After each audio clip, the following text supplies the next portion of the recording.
ჩვენ ველოდებით ამერიკის შეერთებული შტატების. რამდენი ხანი ელოდებით, რამე ლიმიტი ხო არ გაქვს? რამდენი ცხრილმა საჭირო. ირაკლი კობახიძე უსასრულო მოლოდინისთვისაც მზადაა. ეს ერთადერთი პასუხია, რაც დღეს ივანიშვილის პრემიერს რეგიონში ამერიკის ვიცე-პრეზიდენტის ვიზიტზე აქვს. არ იცის როგორ გაამართლოს ის, რომ ასეთი მაღალი რანგის ვიზიტი რეგიონში საქართველოს გარეშე ჩაივლის. ამიტომ ბევრს ვერც ვერაფერს ამბობს და უხერხულ კითხვებს თავიდან ირიდებს. მოთმინებით ველოდებით ამერიკის შეერთებული შტატების პოზიციას. მოთმინება როდის ამოგეწურებათ ბატონო ირაკლი? არასოდეს. პრეზიდენტმა და საგარეო საქმეთა მინისტრმა საჯაროდ ისაუბრეს იმ გზავნილებთან დაკავშირებით, რაც მოისმინეს. ეს გზავნილები, რა თქმა უნდა, ჩვენ ვიმყარებს ოპტიმიზმს. ხო, დამას მევინე. სარწმუნო საზოგადოებაში, როდესაც ის საუბრობს, რომ ამერიკულ მხარეს აქვს თან ეს იყო მისალმა. რაღაცა ვერ დააძალებდა. შეხვედრა იყო თუ მისალმება? ანუ სიტყვაზე უნდა დაუჯეროთ ბატონო ირაკლი. როგორც ჩანს, მიხეილ ყაველაშვილის მონაყოლის და მილანში ამერიკელ მაღალჩინოსნებთან შემდგარი რამდენიმე წამიანი კომუნიკაციის შედეგიანობის დიდად არც ირაკლი კობახიძეს სჯერა. ამიტომ ურჩევნია ოფიციალური განმარტება შტატებისგან მოისმინოს. ეხლა ბატონი ყაველაშვილი საუბრობს, რომ თურმე რუბიომ თქვა, რომ თავიდან დაიწყება ეს ურთიერთობები და წინა ხელისუფლება.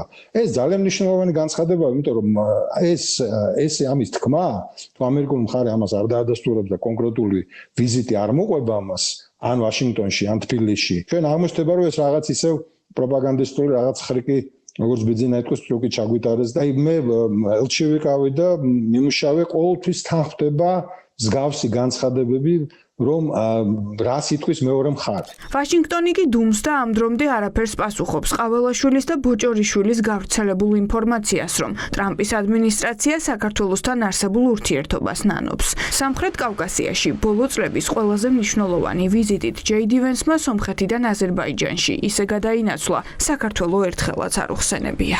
ჩვენი გეოპოლიტიკური მნიშვნელობა აღვიდგინეთ უკვე მე-20 საუკუნის ბოლოს და 21 საუკუნის დასაწყისში.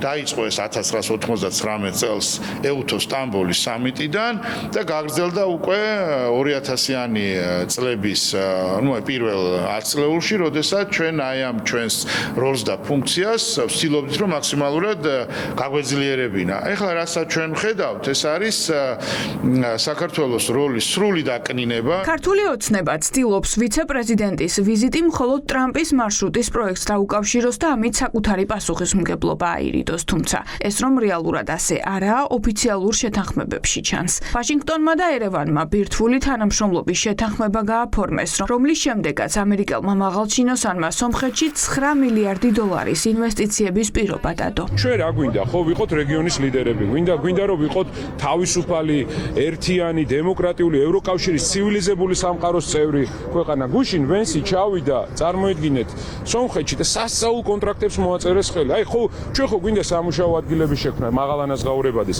NVIDIA, რომელიც არის მსოფლიოში ყველაზე დიდი კომპანია, ის ხსნის სომხეთში საკუთარ წარმოებას, საქართველოზე საუბარი არ არის. როდესაც ამხელა მნიშვნელოვანი ცვლილებები ხდება და ასევე ძალიან დიდი შესაძლებლობებიც იხსნება, ხომ ქართული ოცნების რეჟიმი გტოვებს მარტო, სრულიად მარტო, იზოლირებულ, რაღაც კეთროვან მთავრობად ჩამოყალიბდა და არავის არ უნდა მათთან ლაპარაკი. ეს არ მანაღლებდა ჩვენ ქვეყანას რომ არ აზიანებდეს და ვენსის ვიზიტი სამხრეთ კავკასიაში, ოღონდ საქართველოს გარეშე არის ამის ძალიან მტკივნეული და თვალსაჩინო მაგალითი. სომხეთს შეუძლია სამხრეთ კავკასიაში ეკონომიკური განვითარების მნიშვნელოვანი საყრდენის როლი შეასრულოს. ამ სიტყვებით მიმართა ვიცე-პრეზიდენტმა ვენსმა მის გვერდით მდგომ ნიკოლ ფაშინიანს პირისპირ შეხვედრის დასრულებისას. შემდეგ ბაქოში გადაინაცვლა, სადაც მნიშვნელოვანი უსაფრთხოების გარანტიები ჩაიტანა. რამხელა ინვესტიცია, რამხელა ესე ვთქვათ, მორალურ-პოლიტიკური ინვესტიცია იქნება განხორციელება რეგიონში და საქართველოს ამ კუთხით ძალიან